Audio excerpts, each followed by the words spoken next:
Hi all, ഒരിക്കൽ കൂടി inspire technical PSCയുടെ ഒരു ഇൻഫോ വീഡിയോയിലേക്ക് എല്ലാവർക്കും സ്വാഗതം. അപ്പൊ നമ്മളിവിടെ ഹെഡിങ്ങിൽ പറയുന്നത് തന്നെ ട്രേഡ്സ്മാൻ കാർപ്പൻട്രിയുടെ ഒരു ഗൈഡൻസ് ബാച്ച് ആണ് നമ്മളിവിടെ സ്റ്റാർട്ട് ചെയ്യുന്നത്. അപ്പൊ എങ്ങനെയാണ് ഗൈഡൻസ് ബാച്ച് വർക്ക് ചെയ്യുക എന്ന് നോക്കാം. അതായത് നമുക്ക് ഇപ്പോൾ നിലവിലെ അവസ്ഥയിൽ നമുക്കൊരു വീഡിയോ ക്ലാസ് സെറ്റ് ചെയ്ത് എല്ലാ ദിവസവും ക്ലാസ് എടുക്കാനുള്ള ഒരു ബുദ്ധിമുട്ടുള്ളത് കൊണ്ട് നമുക്ക് ഒരു ഗൈഡൻസ് ബാച്ച് ആയിട്ടായിരിക്കും ഇത് പോകുക. അതായത് എല്ലാ ദിവസവും നിങ്ങൾക്ക് കറസ്പോണ്ടിങ് ലെക്ചർ നോട്ട്സ് പ്രൊവൈഡ് ചെയ്യുന്നു. ആ ലെക്ചർ നോട്ട്സിനെ ബേസ് ചെയ്തിട്ടുള്ള മോക്ക് ടെസ്റ്റ് അന്ന് വൈകുന്നേരം തന്നെ നടക്കുന്ന രീതിയിലായിരിക്കും ഉണ്ടാവുക. ഓക്കെ, അപ്പോൾ ഇത് നമുക്ക് 15-ാം തീയതി നമുക്ക് സ്റ്റാർട്ട് ചെയ്യുന്ന ഉള്ളത് കൊണ്ടും ഒരു ഡെയിലി കറക്റ്റ് ആയിട്ട് ഇത് മോണിറ്റർ ചെയ്ത് പോകേണ്ടതുകൊണ്ട് നമ്മൾ 14-ാം തീയതി തന്നെ അഡ്മിഷൻ കൃത്യമായി തന്നെ ക്ലോസ് ചെയ്യുകയാണ്. ഈ ഒരു പാക്കേജിന്റെ റേറ്റ് എന്ന് പറയുന്നത് ഏറ്റവും കുറഞ്ഞ രീതിയിൽ തന്നെ 299 നിങ്ങൾക്ക് എന്ത് ചെയ്യാം, ഈ ബാച്ചിലേക്ക് എൻറ്റർ ചെയ്യാം. ഞാൻ ജസ്റ്റ് ഇത് എങ്ങനെയാണ് വർക്ക് ചെയ്യാന്ന് മാത്രം ഒന്ന് കാണിച്ചു തരാം. അതായത് ആദ്യം നിങ്ങൾക്ക് ടെസ്റ്റിനുള്ള മെറ്റീരിയൽ തരും. ആ മെറ്റീരിയൽ തന്നാൽ അത് നിങ്ങൾ എല്ലാം ജസ്റ്റ് എല്ലാം കറക്റ്റ് ആയിട്ട് വായിച്ചു നോക്കാം. വായിച്ചു നോക്കിയതിനു ശേഷം നോട്ട്സ് പറ്റുകയാണെങ്കിൽ പ്രിന്റ് എടുക്കുക, അല്ലെങ്കിൽ നിങ്ങളായിട്ട് സ്വന്തമായിട്ട് കുറിച്ചെടുക്കുക. അതിനുശേഷം വൈകുന്നേരം ഒരു രാത്രി 9 മണി സമയമാകുമ്പോൾ നിങ്ങൾ ടെസ്റ്റ് ഓപ്പൺ ചെയ്യും. 10 വരെ നിങ്ങൾക്ക് ഈ ടെസ്റ്റ് അറ്റൻഡ് ചെയ്യാം.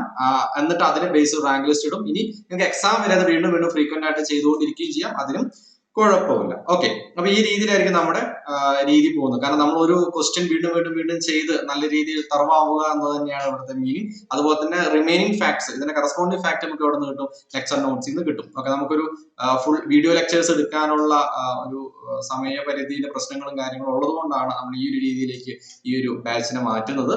ഓക്കെ, എനിവേ പിന്നീട് നമുക്ക് എങ്ങനെ ക്വസ്റ്റ്യൻസ് ഒരു ഇന്ററാക്റ്റീവ് സെക്ഷൻ ആയിട്ടായിരിക്കും. അതായത് അറ്റ് എ ടൈം തന്നെ നമുക്ക് ഓൾറെഡി ബാച്ചിലുള്ളവർക്ക് അറിയാം, അറ്റ് എ ടൈം തന്നെ എല്ലാവർക്കും അറ്റൻഡ് ചെയ്യാവുന്ന രീതിയിലായിരിക്കും ഉണ്ടാവുക. ക്വസ്റ്റ്യൻ ഇതുപോലെ നിങ്ങൾക്ക് വിസിബിൾ ആവും. ഓരോരുത്തർക്ക് നിങ്ങൾക്ക് അറ്റ് എ ടൈം എല്ലാവർക്കും ആൻസർ ചെയ്യാം. അതിനുശേഷം നിങ്ങളുടെ തന്നെ റാങ്ക് ലിസ്റ്റോ കാര്യങ്ങളോ, നിങ്ങൾ ഏത് സ്ഥാനത്താണ് നിൽക്കുന്നത് എന്ന കാര്യങ്ങളൊക്കെ നിങ്ങൾക്ക് അപ്പോൾ തന്നെ നിങ്ങൾക്ക് മോണിറ്റർ ചെയ്യാനും പറ്റുന്ന രീതിയിലായിരിക്കും ഉണ്ടാവുക. ഓക്കെ, അപ്പോൾ ഇത് just what is material of body bench vice, ഏതാണ് കാസ്റ്റ് അയൺ. 1-2 ക്വസ്റ്റ്യൻസ് നമുക്കിത് ചെയ്തു നോക്കാം, ഏത് രീതിയിലാണ് ഉണ്ടാവുക എന്നറിയാൻ വേണ്ടിയിട്ട്. Which vice cast movable jaw that works vertically ഒരു ക്വസ്റ്റ്യൻ ആണ്. അപ്പൊ ഈ ക്വസ്റ്റ്യൻ നിങ്ങൾക്ക് തന്നെ ഇവിടെ ക്വസ്റ്റ്യൻ കിട്ടുന്നു, അതിന്റെ ഓപ്ഷൻസ് ഉണ്ട്.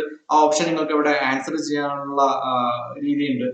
അതിനുശേഷം നിങ്ങൾക്ക് ഇത് റാങ്ക് ലിസ്റ്റ് അറിയാൻ പറ്റും. അപ്പൊ എവിടേക്കാണ് നമുക്ക് പ്രശ്നം വരുന്നത്?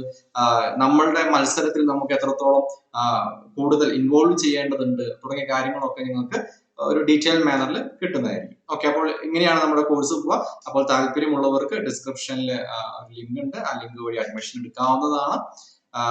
300 രൂപ എന്ന് പറയുന്ന റേറ്റിലായിരിക്കും ഈ അഡ്മിഷൻ പോവുക. ഓക്കെ, അപ്പോൾ എല്ലാവർക്കും വിജയാശംസകൾ നേരുന്നു. അപ്പോൾ നമുക്ക് നമ്മുടെ ബാച്ചിൽ നേരിട്ട് കാണാമെന്ന പ്രതീക്ഷയോടെ ടേക്ക് കെയർ, ബൈ ബൈ.